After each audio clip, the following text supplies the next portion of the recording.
Okay. So good day to everyone.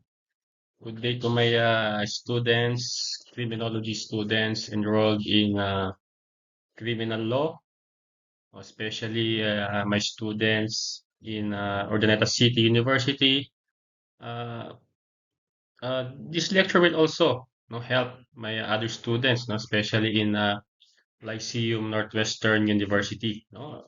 Anyone can use this lecture video. You can download, you can share, you can share to other students, criminology students, no, as long as this topic will help them, no. Siyempre, you're not allowed to sell, no. Siyempre, uh, it is my lecture, kaya I'm not selling it. So once you downloaded it, no, hindi rin pwedeng ibenta. Okay. So this lecture is will fill in the other gaps which were not reported during the reporting of the other groups. Okay, so I will be discussing the other topics which were not covered. So as you notice, class, uh, we only have I think 6 or 5 meetings left to cover the remaining provisions of the revised penal code book 2. Okay, so no need to introduce myself. Okay, we we should go on. Okay, so first and foremost, class, we're going to talk about malversation of public funds or property. Okay, so sabi rito, Article 217, malversation of public funds or property. Remember, class, ha? It is public funds and property. So, dalawang klase yan. So, let's take a look at the elements of this crime. So, the elements common to all acts of malversation of public funds or property. Letter A, the offender must be a public officer. Okay? O kaya it can be a private person if he is entrusted with public funds or if that private person connive with public officers, then that private person is also liable. Okay? Letter B, that he had the custody or control of funds or property. Okay, so the public officer involved must in his possession the funds or property. So if not accountable for the funds, then he took the money or the property, then that public officer will be liable for theft or qualified theft. Okay, letter C, those funds or property were public funds or property. So dapat yung mga pondo, yung mga funds, yung mga property, those must be what?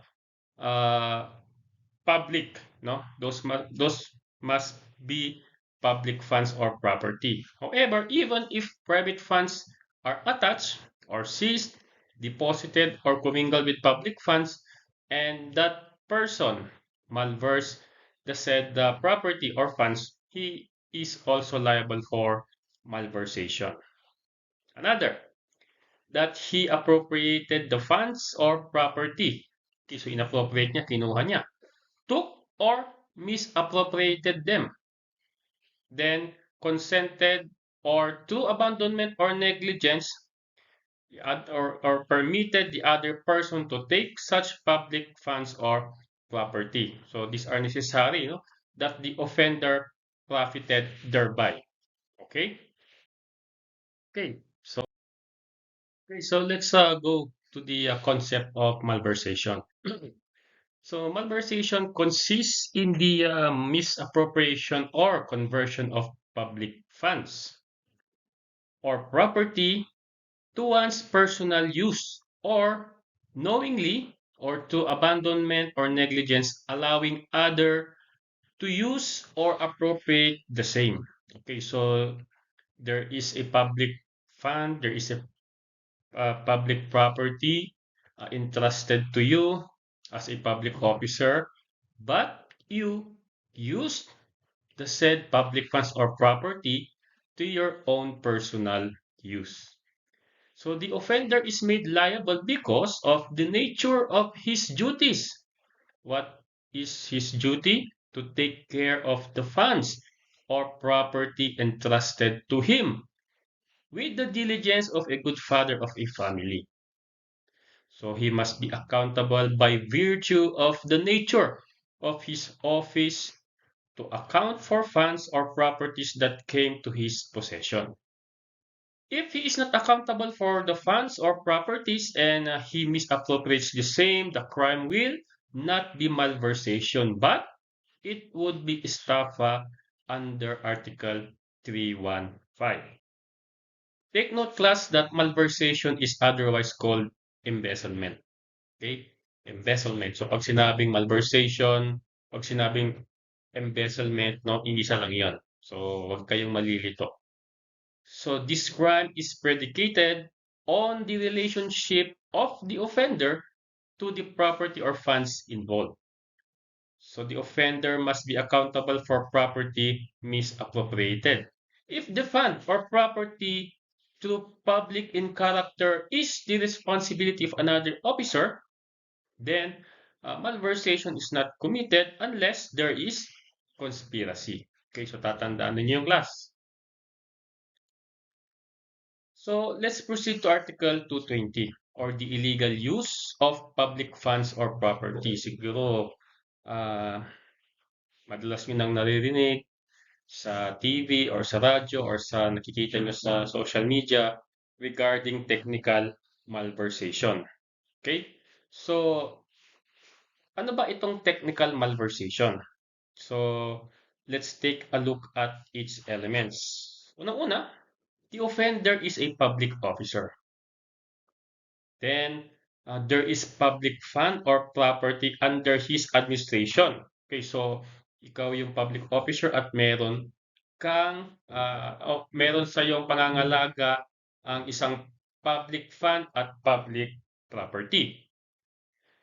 That such public fund or property has been appropriated by law or ordinance. Ibig sabihin, class, naibigay na o kaya yung property o yung pondo ay naibigay na o kaya na-download na doon sa office ninyo.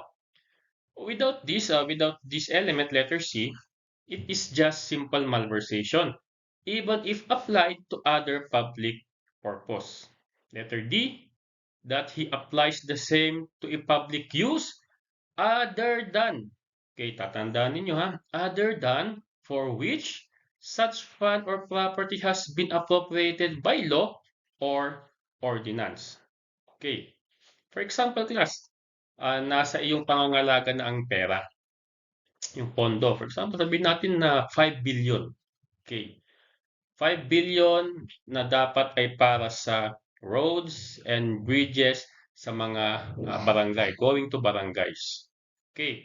However, no, yung pondo na hawak mo na para sana sa mga roads and bridges, no, ay ginamit mo sa ibang proyekto which is also a public project. Ginawa mo itong plaza, public plaza, o kaya ginawa mo itong basketball court ng barangay, for example, no?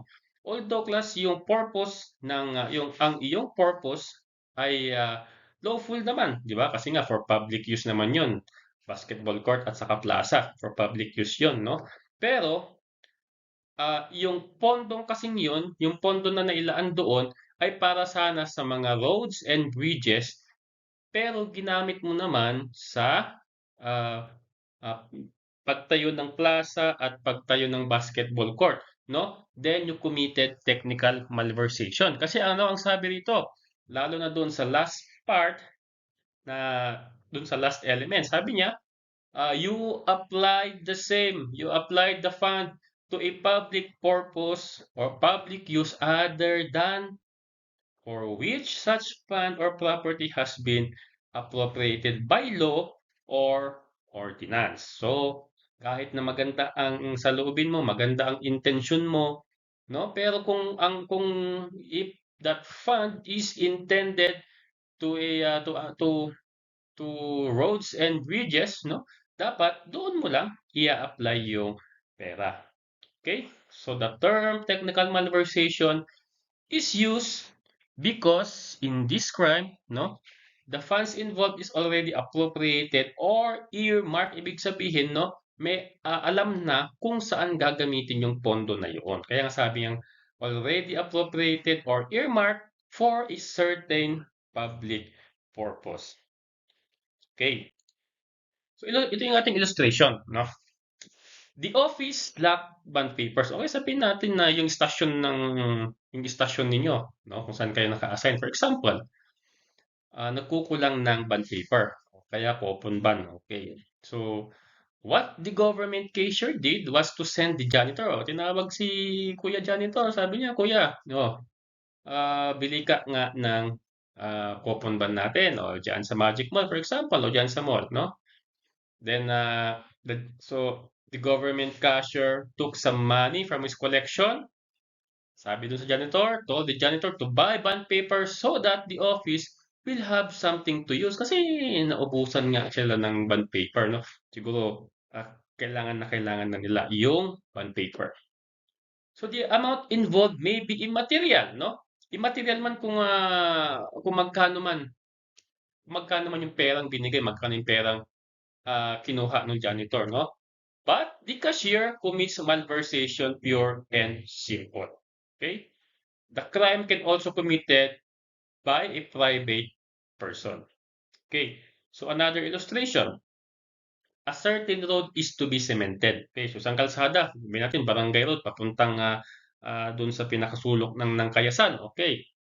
Bags of cement were already being unloaded at the side. Okay, nandiyan yung delivery ng semento. Binababa na sa truck. But then, umulan, no? The rain began to fall, so the supervisor of the road building went to a certain house with a garage. Okay, so nakakita ng garahe yung supervisor.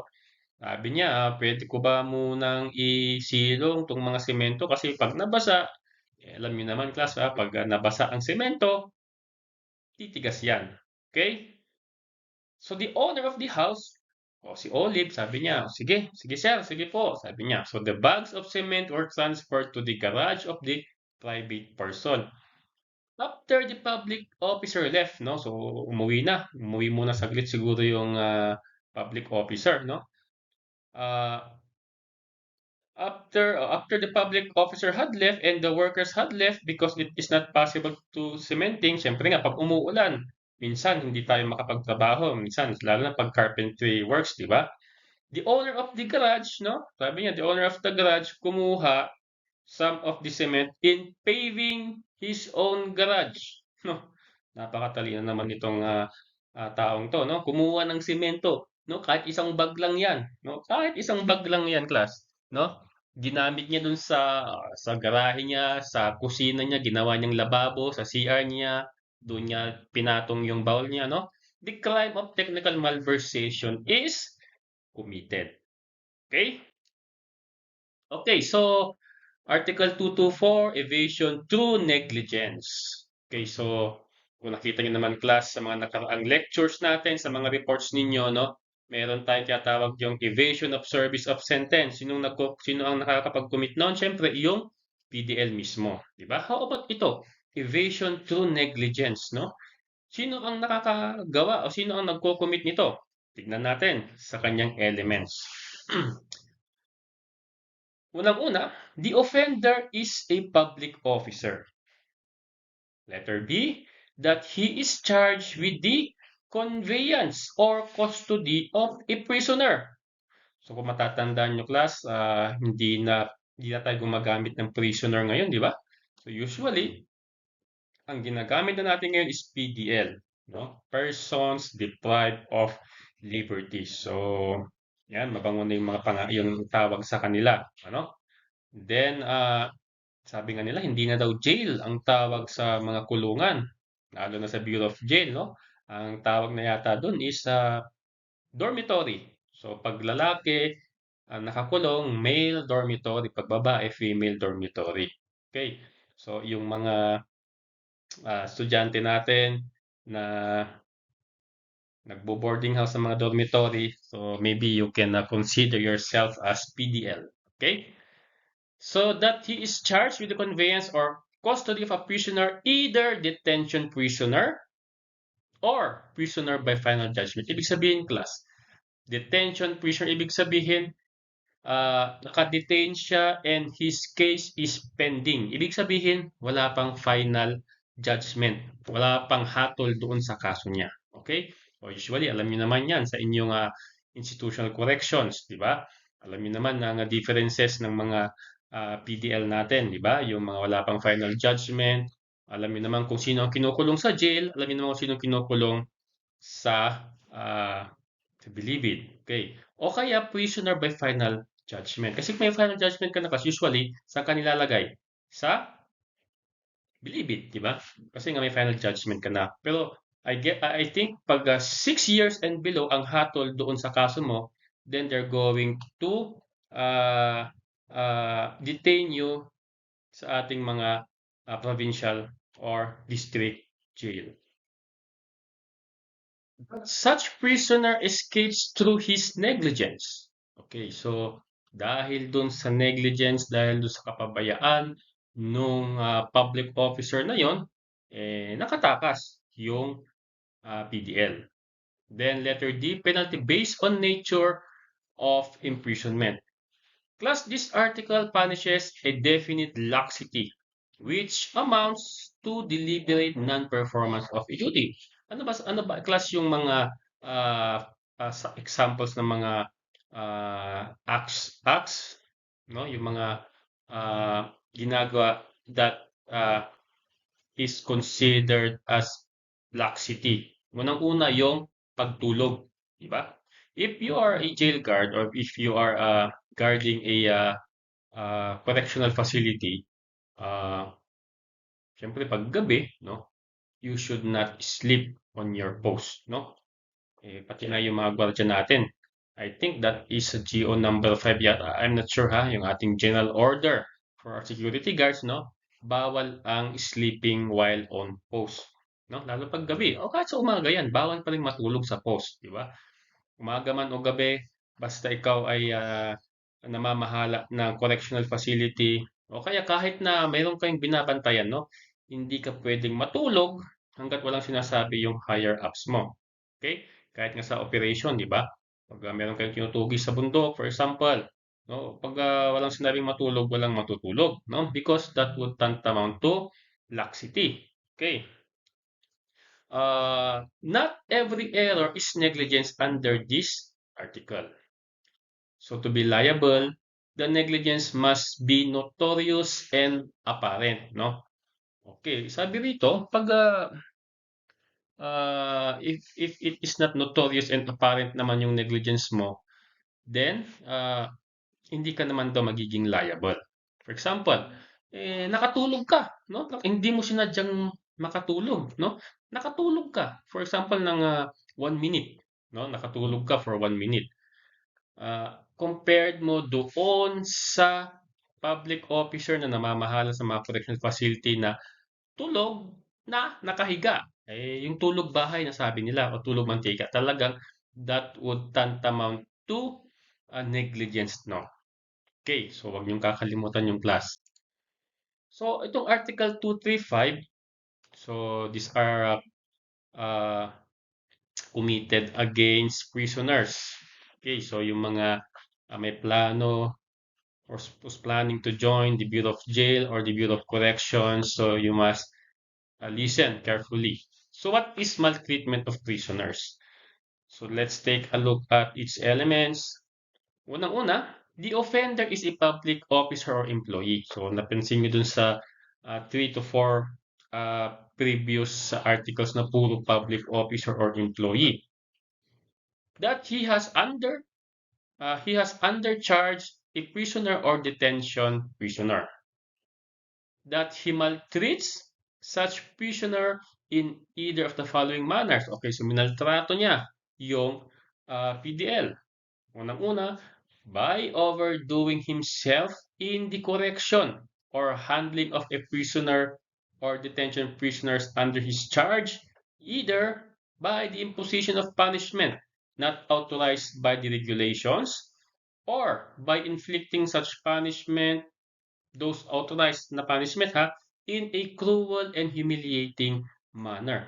Okay, for example, uh, napapanood natin sa mga pelikula, di ba, yung ating mga PDL, pinaghuhukay, pinaghuhukay sila, pinag, ah, ah, pinagpapala, pinagbubungkal ng lupa. Okay, so pag sinabi nating maltreatment, no, o siguro okay lang naman, no, na nagbubungkal kayo o kaya pinapatag niyo yung lupa. Pero once na pinahirapan ka, for example, pinagbuhat ka ng malaking bato na mag-isa ka lang, no? You are already maltreating the prisoner. Kasi ang sabi sa number one, by overdoing, no? By overdoing. O kaya, pinaparusahan ninyo yung preso. Okay, ibig sabihin, binibilad ninyo, ginagawa na ninyong daing yung preso. Binibilad ninyo dun sa ilalim ng araw. Okay? So that is punishment not authorized by the regulation. O kaya, uh, okay lang naman, no, yung pagbubungkal ng lupa, that is authorized, no? Pero you're doing it in a cruel and humiliating manner. Or for example, si Pedro, no? Si Pedro is a PDL. Then meron silang activity, no, na magbubungkal, magpapatag ng lupa. But because itong si Pedro hindi mo o kaya bisit ka sa mukha niya, ang ginawa mo, no, sinabi mo sa kanya, Pedro, magbungkal ka ng lupa na nakahubad, sabi. So that is humiliating manner. Bawal yung class. That is maltreatment of prisoner. Okay. O kaya by maltreating such prisoner to extort a confession. Okay. To extort a confession from the prisoner. So, ibig sabihin, minaltrata mo, binubugbog mo kasi gusto mo maka-collect ng information from doon sa prisoner. Ibig sabihin, may nahuli kayong tao, nakulong ninyo, pero yung mga kasama niya nakatakas, nakatakbo. So ngayon, binubugbog ninyo yung preso ngayon. Binubugbog ninyo yung preso para alamin kung saan nakatira, no? Plus, ito sa maltreatment prisoners, no? Pag ikaw na public officer nakasuhan ng maltreatment of prisoners, pwede ka ring makasuhan class, no? Pwede ka ring makasuhan ng torture. Okay? Pwede ka ring makasuhan ng torture. Yung ating anti-torture law. So, I hope pag narating nyo na o kaya pag ma-enroll ninyo yung subject na special penal law, then you're going to learn what is anti-torture law. So the maltreatment does not really require physical injuries. So any kind of punishment not authorized or true authorized if executed in excess of the prescribed degree, then that would tantamount to maltreatment. But if, as a result of the maltreatment, physical injuries were caused to the prisoner, then a separate crime for the physical injuries shall be filed. So, yan yung sabi natin na patong-patong na kaso, no? So however, you do not complex the crime of physical injuries with the maltreatment. Why? Because the way Article 235 is worded, it prohibits the complexing of the crime. So if the maltreatment was done in order to extort confession, therefore the constitutional right of the prisoner is further violated. So the penalty is qualified to the next higher degree, no, without prejudice of the filing of the case of anti-torture, no, anti-torture against that public officer. So sabi nila nung panahon daw nung ating ni Apulacay, si Ferdinand Marcos Sr., usong-uso daw or kaya talamak daw ang torture. So, to give you a short background, ano ba ang torture, no? So, kung makikita ninyo class sa mga palabas nung panahon ng martial law, yung mga hinuhuli, no? For the soldiers and for the police officers to extort confession from them, ang ginagawa nila, kinokuryente, may mga ganyan, no? Kinokuryente yung katawan, kinokuryente yung private part, ilulunod, o kaya meron pa tayong tinatawag yung pinapalo ka, branding, mga ganyan, no? So, those are just some kinds of torture para lang umamin ka. Okay, so the public officer must have actual charge of the prisoner in order to be held liable. Eh kung hindi ka naman, hindi naman ikaw yung namamahala doon sa prisoner, no, eh nakatakas, then hindi ka magiging liable for this crime.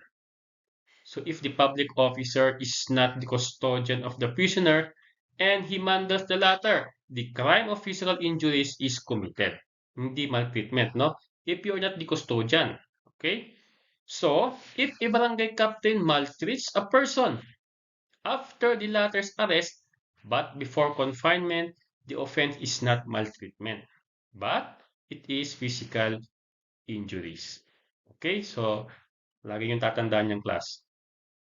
So now, let's proceed to Article 246 or the destruction of life.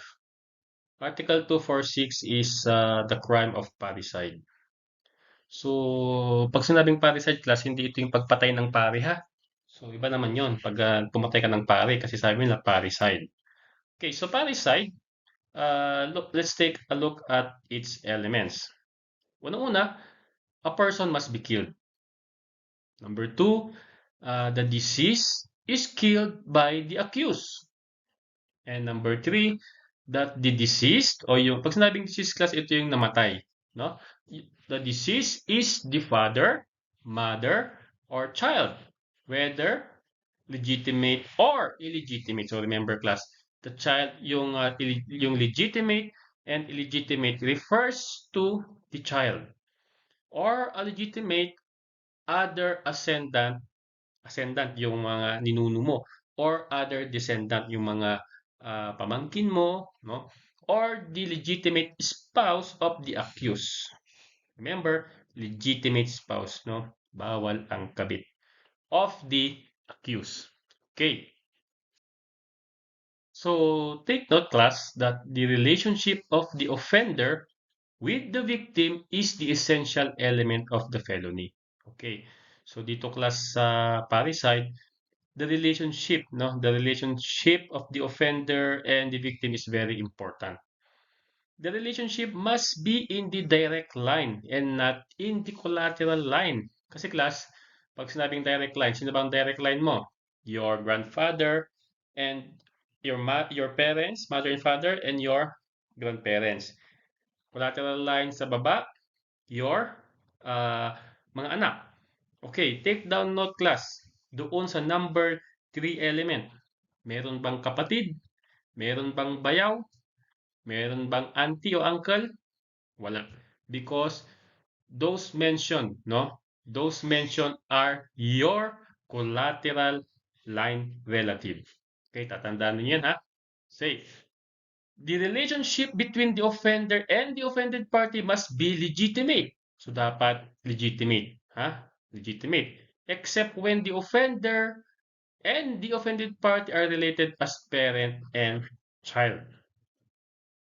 Except between husband and wife, the offender must be related to the offended party by blood. Yeah, meron tayo yung by affinity and by consanguinity, sabi natin. Parents and children are not included in the term ascendants or descendants. The other ascendant or descendant must be legitimate. Okay? So, lagi yung tatandaan yung class. So, let's proceed to Article 247. This is death or physical injuries under exceptional circumstances. Ito, isa rin tong absolutory cause, di ba? Ano ba yung requisites ng Article 247? Unang-una, a legally married person or parent surprises, no? Nahuli niya, caught in the act. his spouse or daughter. Nahuli niya yung asawa niya o kaya yung kanyang anak na babae, no? Ah, pero dapat yung daughter must be under 18. So dapat below 18 pa yung babae, yung anak na babae, and living with them in the act of committing sexual intercourse with another person. Kung napapansin nyo class sa requisite number 1, bakit walang son? No? Bakit walang anak na lalaki? So, for example, yung anak mo na lalaki, nakita mo, no, may katalik na iba, no? Bakit hindi kaya kasama? Okay, anyway, so that will be your assignment, ha? Then, number 2 requisites, he or she kills any or both of them. So, pinatay mo yung asawa mo o kaya pinatay mo yung kalaguyo niya, yung sex niya o kaya pinatay mo silang dalawa, no? O kaya binugbog mo o kaya you inflicted upon any or both of them any serious physical injury in the act or immediately thereafter. Then, yung tao naman na nambugbog o pumatay, no, he has not promoted or facilitated the prostitution of his wife or daughter, or that he has not consented, hindi naman siya pumayag na makipagtalik yung asawa o kaya yung anak. So ito class, no, pag nahuli mo yung wife mo, yung husband mo, o kaya yung anak mo na babae, below 18 na may katalik na iba, no? At nabugbog mo o kaya napatay mo yung taong yon, no? Usually the penalty is dischero. Okay. This article does not define or penalize a felony. Kasi siyempre, nahuli mo eh, di ba? No, you caught your spouse, you caught in the act your daughter, no? Having sex with somebody. Siyempre, nagulat ka, na-surprise ka, di ba? So, ano magiging reaction mo? You're going to be happy? I don't know, ah. So, Article 247, far from defining a felony, merely grants a privilege or benefit more of an exempting circumstances. Okay, so ito it would fall under Article 12 of the RPC, yung exempting circumstances, di ba? As the penalty is intended more for the protection of the accused than a punishment. Okay, syempre, nahuli mo, na-surprise ka, no? Syempre, hindi mo alam ang gagawin mo, no? Maliban sa bugbugin o patayin, no? Wala ka ng ibang magiging reaction. So death under exceptional character cannot be qualified by either aggravating or mitigating circumstances. So if the accused fails to establish the circumstances called for in Article 247, okay, hindi mo napatunayan na asawa mo naman pala yung babae o yung lalaki, okay, hindi mo napatunayan na legitimate daughter mo pala, yung babaeng below 18 years old, then you will be guilty of parricide and murder or homicide if the victims were killed. So this article applies only when the daughter is single. Okay? So ito, surprise means to come upon suddenly or unexpectedly. Kaya sabi ko na surprise, di ba? So Article 247 is applicable when the accused did not see his spouse in the act of sexual intercourse, no, with another person. However, it is enough that circumstances reasonably show that the crime being committed or has been committed. Okay, for example, nalaman mo na yung spouse mo committed sexual intercourse with other man, for example, no? Nalaman mo lang ngayon, kahapon nangyari yon, no? Nalaman mo kung sino yung ka-sexual intercourse nung spouse mo. Pinuntahan mo dun sa bahay nila, binugbog mo yung lalaki. Can your act be exempted under Article 247? The answer, class, is no more, no? No more. Because sabi nga dito, you must be you must be surprised, no? when you saw your spouse or daughter committing sexual intercourse. So dapat nga caught in the act, talagang nakita mo sila. Hindi yung kahapon pala nila ginawa saka mo babalikan yung tao, no? You're not covered anymore under this article 247. Okay, under our article 248, murder. So, what are the elements of murder? Unang-una, that a person was killed. Kaya nga murder, di ba? Number two, that the accused killed him. And that the killing was attended by any of the following qualifying circumstances. So, ito class madalas na nako-confuse ang mga criminology students. Murder and homicide, no? Pag sinabing murder, syempre, may pagpatay, no? May nangyaring patayan. So, pag may nangyaring patayan, dalawang bagay ang papasok sa ating isipan. Una, homicide ba or murder? Okay. Then, next, the accused killed the victim. Okay, so both homicide and murder meron yon.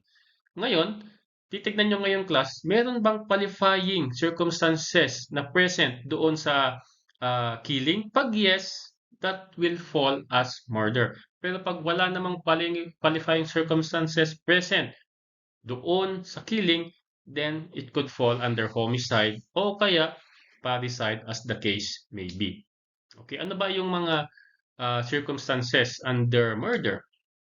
So, meron tayong treachery, taking advantage of superior strength, with the aid of armed men or employing means to weaken the defense, or of means or persons to ensure or afford impunity. Next, in consideration of price, reward, or promise. For example, si Pedro. Si Pedro, inutusan niya si Juan. Okay. Si Pedro binigyan ng 5 million si Juan. Sabi niya, Juan, I need you to assassinate Congressman Mario, for example. This is your reward, 5 million, and this is your gun. Okay. So, dahil doon sa pera, dahil doon sa reward, no, napatay ni Juan si Congressman Mario. So that is murder. So doon sa instances na 'yon, doon sa instance na 'yon, both liable yung dalawa, si Juan and Pedro. Next, by means of inundation. Ano ba ang inundation? Nilunod mo. Fire, poison, explosion, shipwreck, stranding of vessel, derailment, or assault upon a streetcar or locomotive, fall of airship, by means of motor vehicles, or with the use of any other means involving great waste or ruin. Kasi class, pag meron kayong binomba, for example, sina Pedro, sa mga grupo niya, Sunday, for example, Sunday morning, alam nilang maraming pupunta sa simbahan, no? Nang ginawa nila, nagtanim sila ng bomba. So, they bombed the church at maraming namatay, di ba? Pag nagbomba ka, no, it will cause great waste and ruin. Bakit great waste? Siyempre, maraming nagkalat ng mga debris, di ba? Marami ring masisira. Hindi lang yung simbahan, pati yung mga karatig niya. Kung may mga tindahan doon sa karatig ng simbahan, may mga parking ng mga tricycle, parking ng mga sakyan, no? Pag sumabog, pag pumutok yung bomba, it will cause waste and ruin. O kaya, on occasion of any of the calamities enumerated in the preceding paragraph, or of an earthquake, eruption of a volcano, destructive cyclone, epidemic, or any other public calamity, you killed somebody. No? For example, panahon ng bagyo. Okay, signal number 4. Example, dyan sa Urdaneta. Sabi mo, pagkakataon ko na to. No? And then, kumuha ka ng buwelo, you killed Pedro. No? During typhoon, for example, Typhoon Yolanda, for example, you killed Pedro. No? So, you committed murder because you committed the crime on occasion of any of the calamities. Okay. Next, with evident premeditation, ibig sabihin, plinano mo. Plinano mo. No? So, inantay mo, okay, so alas 8 siya lumalabas ng bahay, tapos alas 8 dumadaan siya rito sa kalsadang ito, then paghapon na lumalabas siya 4:30, then dumadaan uli siya dito. Okay, so ganun, no? So minamanmanan mo, then plinano mo kung paano mo siya patayin. Okay, so ito class usually, yung mga riding in tandem, di ba? Usually, pag mga riding in tandem, no, yung isang tao, isang broadcaster, binaril mo, pinatay mo, murder kaagad yon. Because, unang-una, there is treachery. Kasi, pag sinabi natin treachery, no, you do not have sufficient means to defend yourself. Di ba? Kaya nga, sabi natin na treachery. Sabi nga nila, pag treachery, sinaksak mo ng patalikod, di ba? Sabi nila, patalikod mong tinira, sabi nga nila. Anyway, so another with evident premeditation, no, yung mga uh, riding in tandem o yung mga nananambang, mga ambush, di ba? Siyempre talagang napag-aralan na yung kilos mo. Kaya alam nila, o sa oras na ito, alam namin na dadaan si congressman, dadaan si barangay captain. So that is murder. Next, with cruelty, with deliberately and inhumanely augmenting, no, the suffering of the victim, or outraging or scoffing at his person or core. Ibig sabihin, yung tao, pinatay mo na nga. Ba? Pinatay mo na yung tao. Then, nung pinatay mo, binuksan mo yung tiyan niya, tinanggal mo yung intestine niya, then saka mo ikinintas, no? That is cruelty. Diba? So, di naman dapat karapat-dapat yun. Then number four, the killing is not parricide o kaya infanticide. Okay, so I hope malinaw yun sa inyo class. Okay, so let's go to homicide. So hindi naman ito yung pagpatay sa loob ng home, kaya sinabing homicide, hindi. Parricide, pagpatay ng pare, mali. Homicide, pagpatay sa loob ng bahay, mali. Side by side, pagpatay sa gilid-gilid. And insecticide, pagpatay ng aming insekto, pwede, no? So Article 249, homicide. Ano bang elements niya? The same with parricide and murder. The person was killed. Number two, the accused killed him without any justifying circumstances. Number three, the accused had the intention to kill, which is presumed, no? I don't know, class sa iba, sinasabi nila, anong pinagkaiba ng kwan? Ng murder and homicide? Like kung tinatanong yan, sagot sa akin, Chef, there is no intent to kill. So, kung no intention to kill, why homicide? Di ba? For example, yung mga bus driver, di ba? They're driving, okay, so they're driving in the expressway sa highway, no, 80 kilometers per hour. Then may nabangga sila. The victim died, no? But the driver has no intention to kill the victim. So what is the crime committed? Homicide. But it is reckless, no? It is reckless imprudence resulting to homicide, no? So nagtataka ako bakit ganun ang sagot. So do not be deceived na pag sinabing murder or homicide, pag homicide, wala daw intention to kill. So I don't know kung sino ang nagsabi nun, okay? So homicide class, killing is the intent to kill is presumed. Okay. Number four, the killing was not attended by any of the qualifying circumstances. Class yung number two, the accused killed him without any justifying circumstances. I hope class you have not uh, forgotten your Article 11. Okay, yung ating justifying circumstances. Ating justifying circumstances, self-defense, defense of relatives, ibig sabihin, you can kill, no? As long as the justifying circumstances there are present.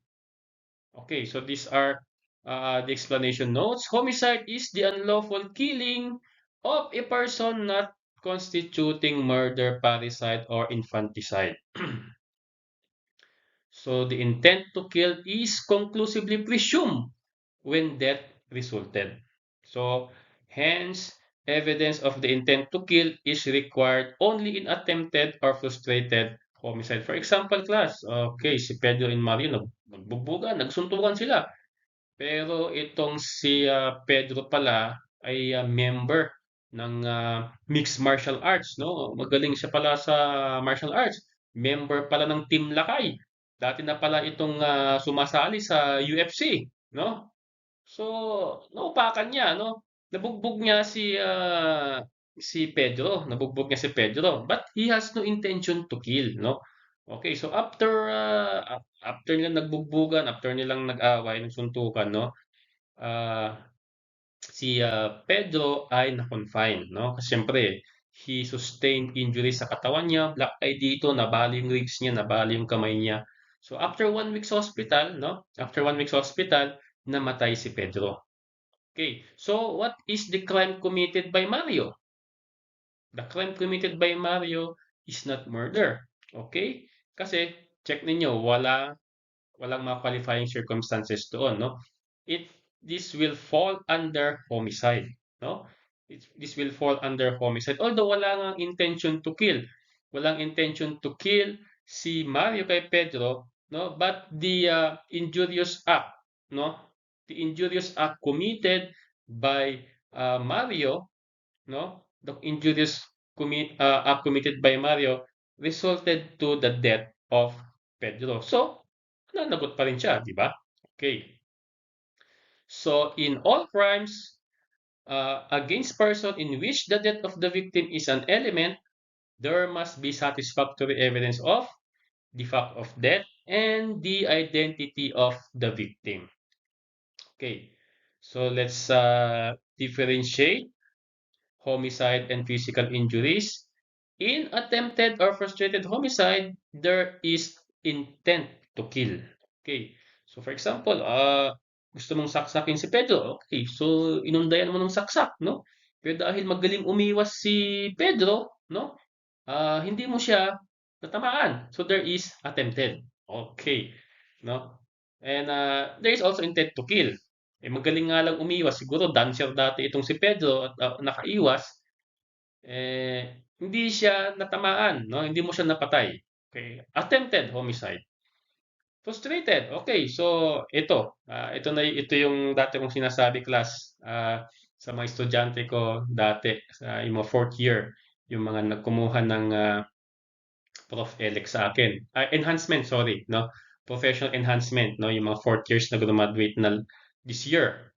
So, meron akong tinuro sa kanila class na ah, Cardo-Dalisay Doctrine. O yan, no? Cardo-Dalisay Doctrine. Ano ba yung Cardo-Dalisay Doctrine na yan?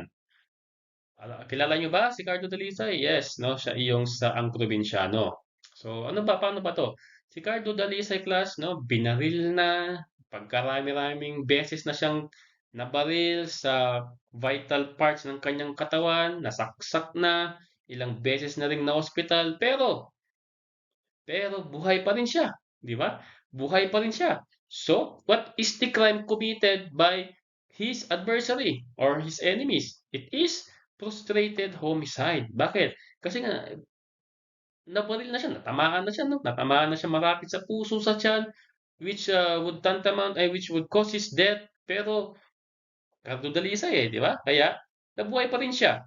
So, ikaw na kalaban ni Cardo Dalisay, ikaw na enemy niya, adversary niya, no? Ang intention mo ay patayin siya, ginawa mo ng lahat. Okay, ginawa mo ng lahat. Tinatad mo na, ginamitan mo na ng machine gun dyan, Armalite. Pero buhay pa rin siya, no? You committed frustrated homicide. Okay? Alright.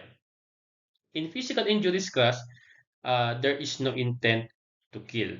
Okay? There is no intent to kill in physical injuries. Okay, wala ka namang intensyong patayin si Pedro, no? But, inundayan mo naman siya ng saksak, no? Inundayan mo naman siya ng saksak, no? Dito sa vital part niya, for example, sabihin mo, Your Honor, gusto ko lang kasing masugatan si Pedro, no? Pero based on the autopsy report, no? Naku, punong-puno ng saksak yung katawan niya. Tapos ang intention mo lang is to uh, to sugatan si Pedro, no? So there's already an intent to kill, no? Hindi na physical injuries yun. So, note that while it is possible to have a crime of homicide through reckless imprudence, yan yung sasabi ko sa inyo kanina, it is not possible to have a crime of frustrated homicide through reckless imprudence. Okay, class, tignan natin ito. If a boxer killed his opponent in a boxing bout. O yan, sabihin natin sino nga ba yung latest na sa boxing, si Fury yata, tapos nakalimutan ko yung negro na kalaban niya, no? So, if a boxer killed his opponent in a boxing bout, ha? Yung sponsored na boxing bout, duly licensed by the government. Okay, alam naman natin, di ba?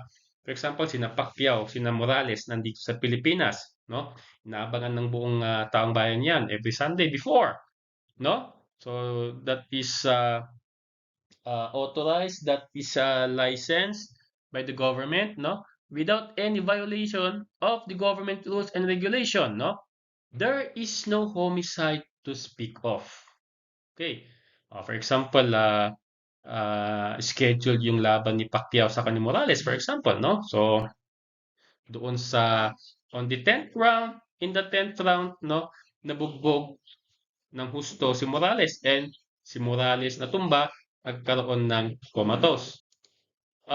Have you seen the match of Pacquiao and Hatton? No? I think that's 2013. I'm not sure kung 2013 yan, yung boxing bout ni Pacquiao and ni Ricky Hatton. So nakita nyo naman, napuruhan si Ricky Hatton doon, no? So diretso siya kaagad doon sa canvas. So pagpalagay natin na namatay si Ricky Hatton, no? Is Manny Pacquiao liable for the death of Ricky Hatton? The answer, class, is no, no? No, kasi unang-una, there is no homicide to speak of. Kasi if he hit his opponent below the belt, ito naman, no? Another instance. So if he hit his opponent below the belt, okay. Kasi meron nga tayong sinasabi na no hitting below the belt, diba? Laging sinasabi yan ng referee bago mag-start ang match, no?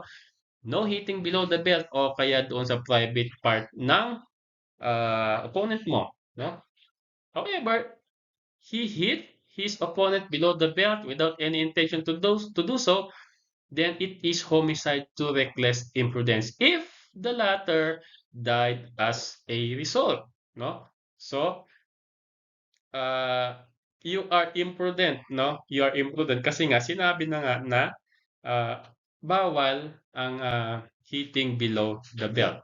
However, if he intentionally hit his opponent on that part of his body causing the death, okay, papasok na diyang class ang crime of homicide. However, pag malinis naman yung laro, no, there is no hitting below the belt, at talagang na-knockout, yung parang kay Ricky Hatton noon, no, knockout siya noon. And as a result, nagkaroon ng blood clotting sa ulo niya, nagkaroon siya ng anong tawag doon? Hindi na siya ano siya, no, wala na siyang na-out conscious siya, no? Hindi na siya nagising. Ibig sabihin, no, that Manny Pacquiao will not be held liable because that bout is licensed by the government. Next, the shooting of a peace officer who was fully aware of the risks in pursuing the malefactors when done in a spur of the moment is only homicide. Pero dapat, class, dapat liable din, no, ng direct assault yung taong nakabaril ng isang police officer performing his official duty. Okay, just read na lang the case of People versus Porras for you to be clarified. So let's take a look at infanticide. Infanticide, what are the elements? Ito dapat child, no? The child was killed. Child was killed. Number 2, that the deceased child was less than 3 days. Less than 3 days or 72 hours of age. So class, days, tatandaan ninyo, days, hindi months, hindi years, 3 days. That the accused killed the said child. Class, remember, etong infanticide, dapat nakalabas na yung baby, nakalabas na yung bata doon sa maternal womb ng mother niya. Okay, kasi pag sa loob pinatay, ibang kaso yun. We will talk about that later on. So when the offender is the father, mother, or legitimate ascendant, he shall suffer the penalty prescribed for parricide. If the offender is any other person, the penalty is that for murder. So in either case, the proper qualification for the offense is infanticide. Even if the killer is the mother or the father or the legitimate grandparents, the crime is still infanticide and not parricide. Ha? Tatandaan niyo yan. Pag nakita ninyo doon sa questions, doon sa inyong board exam na a child is killed below child 3 days old, no? Wag hindi parricide, hindi kagad, wag parricide ang unang papasok sa isip nyo. Infanticide. Kasi nga, 3 days old. Okay, by the way, class, maybe you have noticed uh, lumalaktaw-laktaw tayo sa mga ibang articles. No, I am discussing class the pertinent, no, or the important articles under book 2, which may be which can be asked, no, during your time to take the board exam. We are discussing the important articles, no, yung mga pwedeng lumabas sa inyong board exam. Okay. So let's have this illustration. So an unmarried woman, si A yun, no, gave birth to a child, B. Okay, so siguro dahil sa kahihiyan, no, to conceal her dishonor, A conspired with C to dispose of the child. Pumayag si C and agreed to kill the child by burying the child somewhere. So if the child was killed when the age of the child was 3 days old and above already, the crime of A is parricide. Bakit? Bakit parricide at hindi infanticide? Kasi the child was 3 days old and above already. Ibig sabihin, sabihin natin, is either 73 hours na siya, 74 hours, o kaya 4 days old na siya, yung bata, no? Kasi ang infanticide dapat 3 days old, 3 days old lamang, no? 3 days or 72 hours and below. Okay? So, if the crime committed by A is parricide because the age of child is 3 days old or above, the crime of the co-conspirator C is murder naman. Bakit? Kasi kung hindi ka ano-ano ni C yung infant, then it will not fall under infanticide. No, it will fall under murder. It is not parricide because he is not related to the victim. Oh, kita mo kung ano yung sinasabi ko, sinasabi rin ng ating slide. Okay, so if the child is less than 3 days old when killed, alam niyo na yan pag less than 3 years old when killed, both the mother and the stranger will be liable for infanticide because infanticide is not predicated on the relation of the offender. No? Pag sa infanticide class compared sa parricide, pag sa parricide, dapat yung relationship, no? That is very important to determine what crime is committed. Sa infanticide, no? As long as the infant is 3 days old or 72 hours of age and below, was killed, mother man niya, father man, o kung sino man, infanticide is committed. Okay. Do not forget that one, especially the Cardo-Dalisay doctrine. Okay, so Article 256 of your RPC, Book 2, intentional abortion. So what are the elements of intentional abortion? Una-una, that there is a pregnant woman. Number two, that violence is exerted or drugs or beverages administered or that the accused otherwise acts upon such pregnant woman. Number three, that as a result of the use of violence or drugs or beverages upon her or any other act of the accused, the fetus died either in the womb or after having been expelled therefrom. That the abortion is intended. Okay, so class, by the way, class, itong lecture natin, no, I got it from Attorney Rene Calianta, no.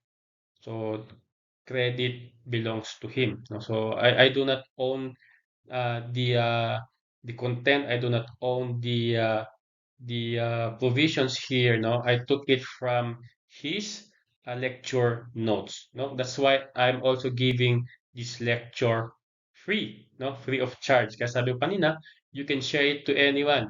you can download it, no? You can save it in your cell phone so that you can uh, play it every time during your available time, no? But credit belongs to Attorney Rene Calianta, no? He is one of the renowned lawyers. So, what are the acts punished? Unang-una, using violence upon the person of the pregnant woman. So, dapat buntis yung babae. Acting, but without using violence or without the consent of the woman. So, walang abiso, no? Walang abiso yung babae. So, this is by administering drugs or beverages upon such pregnant woman without her consent. Number three, acting by administering drugs or beverages with the consent of the pregnant woman. Okay. So, ano ba class ang abortion? Abortion is the violent expulsion of a fetus from the maternal womb. Okay. So, let's have this illustration. So, a mother delivered an offspring which had an intrauterine life of 7 months, no? Ano ba class? Dapat, di ba, dapat 9 months, no? So before the umbilical cord is cut, the child was killed, no? Big sabihin, pag 7 months kasi mga premature babies, di ba? So if it could be shown that had the umbilical cord been cut, that child, if not killed, would have survived beyond 24 hours. So the crime is infanticide because that conceived child is already considered born. If it could be shown that the child, if not killed, would not have survived beyond 24 hours, the crime is abortion because what was killed was fetus only. So in abortion class, the concealment of dishonor as a motive of the mother to commit the abortion upon herself is mitigating, no? Kasi yung mother siguro dahil sa kahihiyan, no? Kahihiyan niya, ah, wala na siyang mukhang maipakita sa kanilang neighborhood, no? At siya ay pinapagalitan na ng parents niya at tinatakwil na siya ng parents niya, no? Dahil nga buntis siya, nagawa niyang i-abort yung bata, no? Dahil nga doon, no? The uh, uh, the crime of abortion, no, is mitigating, no? That like the concealment of dishonor, no, as a motive, no, is mitigating, no? Okay, so magmi-mitigate yung penalty niya kasi nga he has no the intent to abort the fetus, no, is caused by uh, the motive o kaya she wants to conceal the dishonor. Kaya nga gusto niya itong ma-abort. Okay? It will also mitigate the liability of the maternal grandparent of the victim, no? Yung the mother of the pregnant woman, if the abortion was done with the consent of the pregnant woman. Okay. So tignan naman natin tong Article 257 which is unintentional abortion. Unintentional abortion, the elements are, okay, there is pregnant woman, that violence is used upon such pregnant woman without intending an abortion, that the violence is intentionally exerted, that as a result of the violence, that fetus dies either in the womb or after having been expelled therefrom.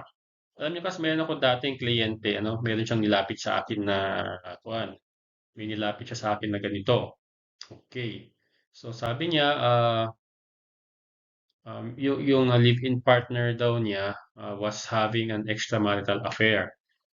So kilala nung babae kung sino yung kalaguyo ng kanyang live-in partner. So pinuntahan ngayon nung babae yung live-in partner ay yung kalaguyo ng live-in partner sa isang palengke. In La Union, Aringay. Okay. So sasabihin nung yung kliyente ko, sasabihin lang daw sana niya na either layuan na yung tao, yung kanyang live-in partner, pero nung kakausapin na sana niya, hinarang daw siya nung mother nung kalaguyo. Then, doon na daw, inaway-away na daw doon yung aking kliyente at saka meron pa daw dumating na isang gay, no? Isang bakla na tumulong doon sa mother nung kalaguyo. I think parang sinabunutan daw, no? Sinabunutan daw itong kliyente ko hanggang sa napahiga sa floor ng palengke. Okay, so as a result, no, ayun, nahulog yung fetus doon sa kanyang tiyan, no? So, ah, ito yung isang example class ng abortion in which violence is intentionally exerted. Okay. So, an intentional abortion requires physical violence inflicted deliberately and voluntarily by a third person upon the person of the pregnant woman. So, mere intimidation, no? Kung tinatapot mo lang, no? It is not enough unless the degree of intimidation already approximates violence. So if the woman or if the pregnant woman aborted because of intimidation, the crime committed is not an intentional abortion because there is no violence. The crime committed is light threats only. If the pregnant woman was killed by violence by her husband, the crime committed is the complex crime of parricide with unlawful abortion. While there is no intention on the part of the accused to cause an abortion, nonetheless, the violence that he employs on the pregnant woman must be intentional. In other words, no, the abortion is unintended. An intentional abortion can also be committed through negligence. Okay, so let's take a look at this illustration. So a quarrel ensued before the husband and B, the wife. So A became angry that he struck B, who was then pregnant, with a soft drink bottle on the hip. No, oh my God. Ikaw ba naman papaluin mo yung asawa mo ng bote? So abortion resulted and B died. So namatay yung babae, no? And abortion also resulted. Take note that while an intentional abortion appears to be a crime that should be committed with deliberate intent because of the requirement that the violence employed on the victim must be intentional, nevertheless, if the circumstances of the case justifies the application of the other means of committing a felony like culpa, then the same should be applied, but the penalty will not be the penalty provided under Article 257. Instead, the offender shall be subject to the penalty prescribed for simple or reckless imprudence under Article 365. So, let's take a look at these questions and answer. A pregnant woman decided to commit suicide. Okay, so sabihin natin si Maria, no? Nakapag-desisyon na mag-commit ng suicide. Ngayon, ang ginawa niya, she jumped out of a window of a building but she landed on a passerby. Okay, so tumalon siya sa taas ng building. Pagkabagsak niya, meron siya nabagsakan na dumadaan na tao. Okay, hindi namatay si Maria. She did not die but an abortion followed. Okay, hindi namatay si Maria. Nagpagpagpangan pagkatayo niya, no? Pero nagkaroon ng abortion. Is she liable for unintentional abortion? The answer, class, is no. Kasi what is contemplated in an intentional abortion is that the force or violence must come from another. If it was the woman doing the violence upon himself or herself, it must be to bring an abortion and therefore the crime will be intentional abortion. In this case, where the woman tried to commit suicide, an act of trying to commit suicide is not a felony. Kasi class, kung nakita ninyo, wala namang criminal intent, no? Si babae, wala siyang intention na mag-commit ng crime because suicide is not a crime, di ba? Suicide is not a crime. So kahit na nagkaroon ng abortion, no? Kahit na abort yung bata dun sa tiyan niya, she will not be liable for abortion. Kaya sabi rito, class, the act of trying to commit suicide is not a felony under the RPC.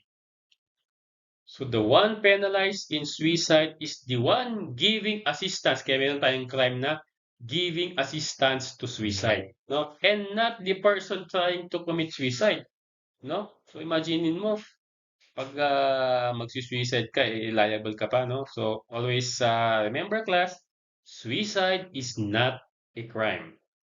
Okay?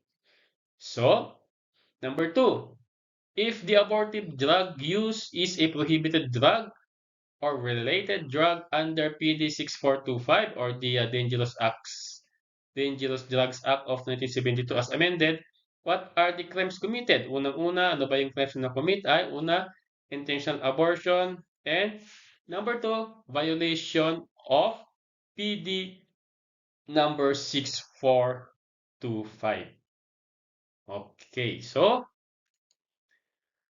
this is the end of the first part of our lecture class.